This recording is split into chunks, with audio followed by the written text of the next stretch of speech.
এমন এক লোক আসবেন যিনি ইরান সহ বিভিন্ন দেশে ব্যাপক ধ্বংসযজ্ঞ চালাবে। তারপর ইমাম মাহদির আগমন হবে। আসসালামু আলাইকুম ওয়া রাহমাতুল্লাহি ওয়া বারাকাতুহু।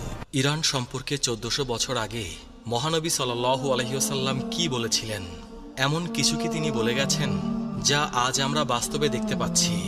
ইরানের সর্বোচ্চ নেতা আয়াতুল্লাহ খামেনি বলেছেন, মুসলিম উম্মার ঐক্যই আমাদের সবচেয়ে বড় শক্তি। আমরা বিভক্ত হয়ে গেলে শত্রুরা আমাদের দুর্বল করে ফেলবে। শহীদ মোতাহারি রহমতুল্লাহি আলাই বলেছেন, ইরানের ইতিহাস ইসলামের ইতিহাস থেকে আলাদা নয়। আমরা মুসলিম, তারপরে আমরা ইরানি, আমাদের পরিচয় ইসলাম। ইমাম খোমেনি বলেছেন, ইসলাম আমাদের শিখিয়েছে আমরা সবাই ভাই ভাই। আরব অনারবদের ভেদাভেদ ইসলামে নেই, তাকওয়াই একমাত্র চাবিকাঠি। ইরানের তেল ও গ্যাস সম্পদ বিশ্বের অন্যতম বৃহৎ। এই সম্পদ কি শেষ জামানার সাথে সম্পর্কিত? হাদিসে ইমাম মাহদির শাসনামলের বৈশিষ্ট্য বর্ণিত হয়েছে।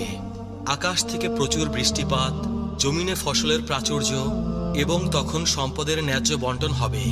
ইরানের তেল সম্পদ যদি ন্যায়সঙ্গতভাবে বিতরণ করা হয় তবে হাদিসের এই ভবিষ্যৎবাণীর সাথে মিলে যাবে। তবে তার আগে বড় যুদ্ধ ও ধ্বংসযজ্ঞের ভবিষ্যৎবাণী রয়েছে। নবী করিম সাল্লাল্লাহু আলাইহি ওয়াসাল্লাম বলেছেন, হত্যাকাণ্ড বৃদ্ধি পাবে। আধুনিক অস্ত্র দিয়ে এক মুহূর্তে হাজার হাজার মানুষ হত্যা করা সম্ভব। ইরানের ক্ষেপণাস্ত্র ও ড্রোন প্রযুক্তি সেই সক্ষমতা রাখে। ইরানের সর্বোচ্চ নেতা আয়াতুল্লাহ খোমেনি ইমাম মাহদির আগমনে বিশ্বাস করেন এবং বলেন, আমরা ইমাম মাহদির আগমনের জন্য অপেক্ষা করছি। তার আগমনের পূর্বে আমাদের দায়িত্ব হলো ইসলামী সমাজ গঠন করা। ইরান আজ বিশ্বের অন্যতম প্রধান ইসলামী দেশ। 85 মিলিয়ন মানুষের এই দেশের 99 ভাগেরও বেশি মুসলিম। এই দেশ নিজেকে ইসলামী প্রজাতন্ত্র হিসেবে পরিচয় দেয়। কিন্তু জানেন কি, এই দেশের ভাগ্য নিয়ে নবী করিম সাল্লাল্লাহু আলাইহি ওয়াসাল্লাম কত কথা বলে গেছেন। আল্লাহ রাসূল সাল্লাল্লাহু আলাইহি ওয়াসাল্লাম ইরশাদ করেছেন, আমার উম্মতের একটি দল সর্বদা সত্যের ওপর প্রতিষ্ঠিত থাকবে। প্রশ্ন হলো, সেই দলে কি ইরানের লোকেরাও আছে?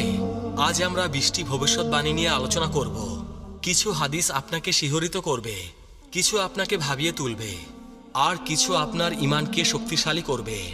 আল্লাহ তাআলা পবিত্র কুরআনে ইরশাদ করেছেন, হে মানুষ, আমি তোমাদের সৃষ্টি করেছি এক পুরুষ ও এক নারী থেকে, আর তোমাদের বিভক্ত করেছি বিভিন্ন জাতি ও গোত্রে, যাতে তোমরা একে অপরের সাথে পরিচিত হতে পারো।